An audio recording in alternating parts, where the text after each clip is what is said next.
Hey guys, and welcome back to this master bathroom renovation series. Last week we installed these LED lights with the help of my dad, who flew in all the way from Austin, Texas. If you haven't seen that video, make sure you go check it out on my main channel, where we're constantly posting every single Friday with updates with what's going on with this master bathroom. This week what we're going to be doing is I'm going to be installing insulation and drywall. So make sure you stay tuned and hit that subscribe button.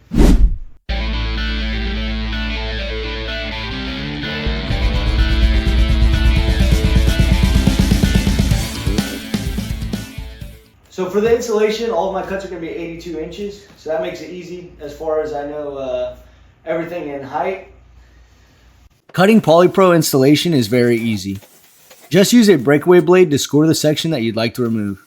Once you've made your cut, fold the board and make an additional cut, and it comes apart cleanly.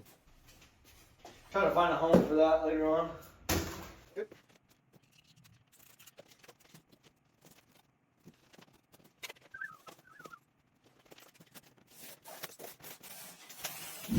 When adding insulation, you can form it to fit snugly, and it should stay in place. But if you want to make it more secure, you can always add liquid nail. One thing to note, you only need to add insulation on the outer walls. It is not necessary for you to install insulation on the inner walls. Unless you're looking to soundproof a room, it doesn't really affect the heat retention inside. So I really like this foam board stuff. It is a little bit more on the expensive side. Since we're only doing this small little area, I only had to buy 3 sheets. So I went with this. If I was doing the whole house, I'd probably buy normal insulation. But I do hate working with normal insulation just because it makes you so itchy. So for this, I'm using this. It's a good fit. Yeah, it's a little bit more expensive, but I'm covering a small area. If you haven't been following this bathroom remodel mini-series, make sure you check out some of our earlier videos. To stay up to date, make sure you hit that subscribe button so you don't miss anything. I'll be posting updates every single Friday, so stay tuned. Okay, so I'm going to pop off this little door trim here. That way I can lay drywall behind here. And plus I got to clean up all this here as well.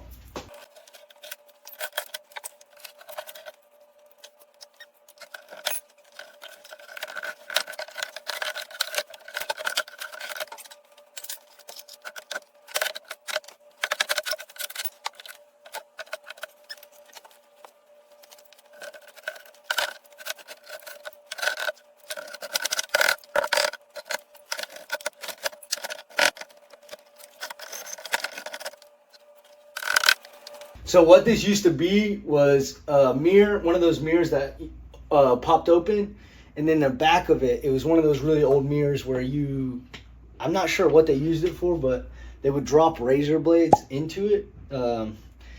We pulled it out, it was super gross, got rid of it. So we're not sure what to do with this space, so we're just gonna actually go ahead and start closing it back up.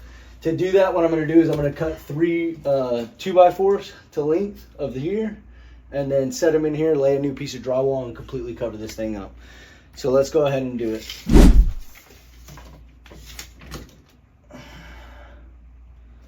So 29 inches, so 3 of those by 29. All right.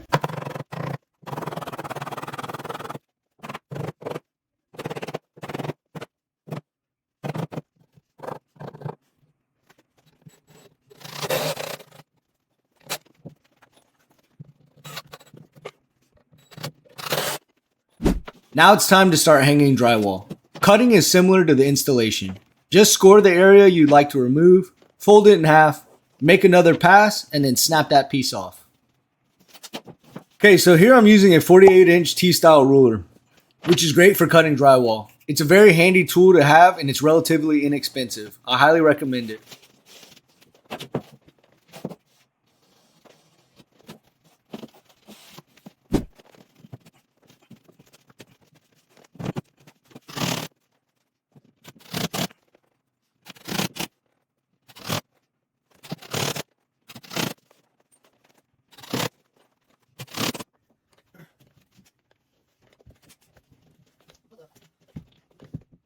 If you need to shave off a small portion of the side of the drywall, you can always turn your blade sideways and run it along the edge. This will remove a little bit of material and smooth it out. But if you're sensitive to sounds like nails on a chalkboard, you might want to avoid this method.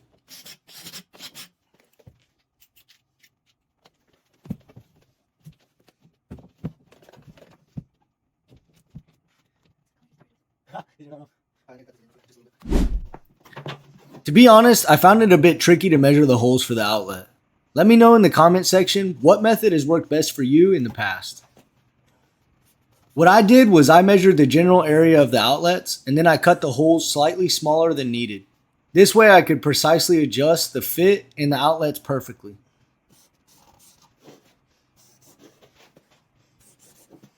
Next, it's time to cut the holes for my electrical plugs.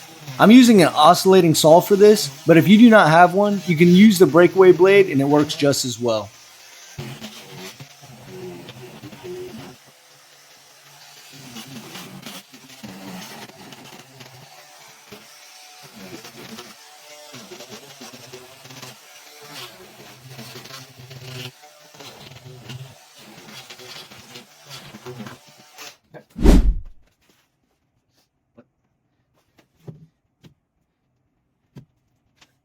So cut a little bit smaller, just so I can get a better picture of where it's at.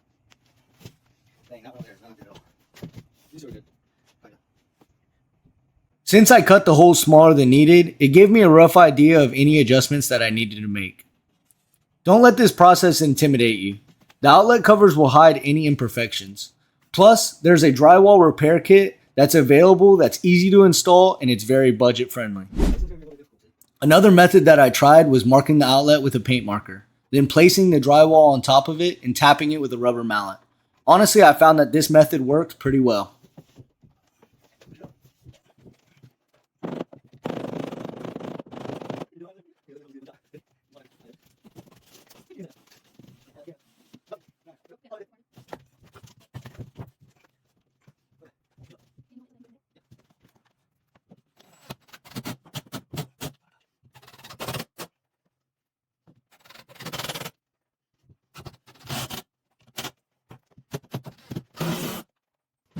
So we need to go ahead and put a piece of drywall here. I went ahead and already shut off the water. We just need to drain the pipes real quick. And then what we're going to do is also we're going to be shortening down the size of these as well.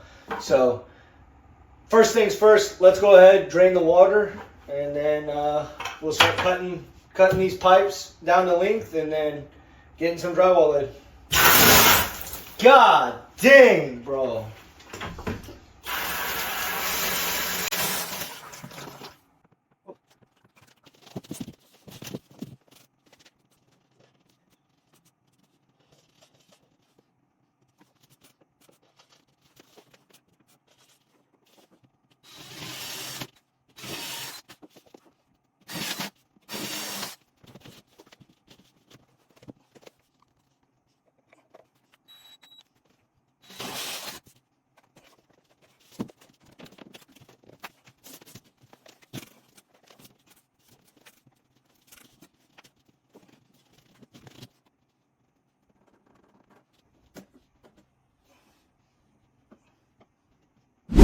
Okay, so I didn't account for, there's these little caps on the back.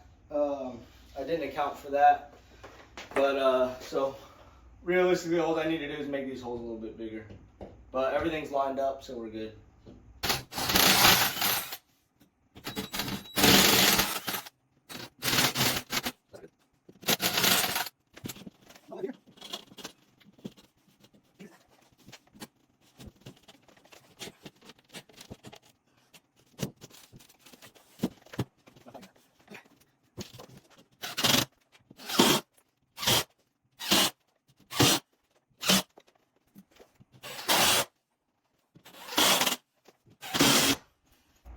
So if anything's happening.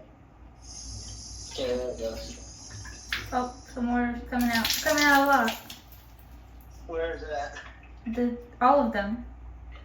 All of them? Yeah, except one. Picking out of these. No, just water came shooting out of the front of it. Okay, nothing over there? Oh, I didn't look at that one.